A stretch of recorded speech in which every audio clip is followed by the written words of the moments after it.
Hello world, Great Giza Pyramid.com. Love that guy.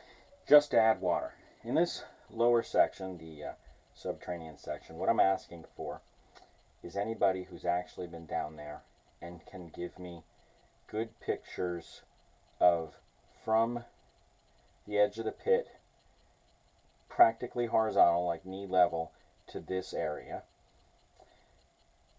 If anybody has a way to get like a Wii or a 3DS, not a 3DS, what is that? The Kinect down there that does its grid pattern of the signals and get all the nooks and crannies, and we can actually get a 3D plaster mold that's actual. I mean, John Cadman, you did a great job, but you assumed that this was nothing but a pit, and that's where I say assume comes into the word. But if you, John Cadman, have all the measurements of these nooks and crannies where we can actually get the flow and can actually map this out, there is knowledge to be learned. The angle at which this is done, there's probably some really cool arc there, probably some Fibonacci thingy in there. This is all beautiful art. This is a completely finished, awesomely done learning tool that we should stop ignoring because we think it's an unfinished room. There's a lot of math and stuff involved, but what this shows us is that these people understood the elements far greater than we do today. And I can't get any more black and white than that. If anybody can actually get the measurements here, what I'm thinking, and somebody can help me, is the reason this pops up and back is because this, since the hydrogen will be the highest thing at the plane, that the hydrogen is grounding to this side, which seems to be at or above this terminal.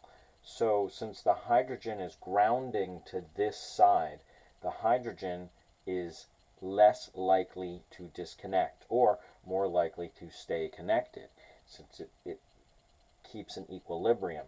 The water and the oxygen that's connecting to this side, that will be what's being kind of pulled this direction, like the way when you do electrolysis, it pulls the oxygen to that terminal. So that is how I'm reading the room, and the photos and exact measurements will answer a ton of questions. But I see again the hydrogen grounding to this side, this terminal, which you're skewing the results this way, and then grounding the hydrogen to this side, which is at this location, which is kind of bringing the cracking to right where there's a division between the two of them. You know, you can't make this stuff up any better.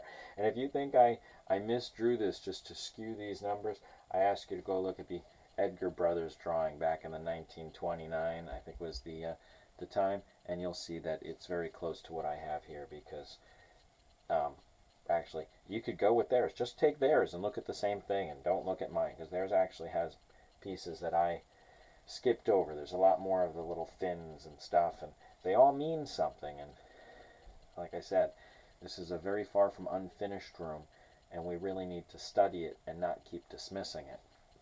I also would like a lot of detailed pictures of this corridor here, the interchange there, and if you're allowed down this little hallway, the roof line there and the interchange here, which side is higher, where it would look like the water would be allowed to flow, and how. And if there's a possibility that there's a spot that's actually lower, that maybe the heavy water never went above, you know, that's something I didn't notice until just now, that line would coincide with that level instead of that level. I didn't really think about that, which would keep the heavy water at ground level there, and that would actually work.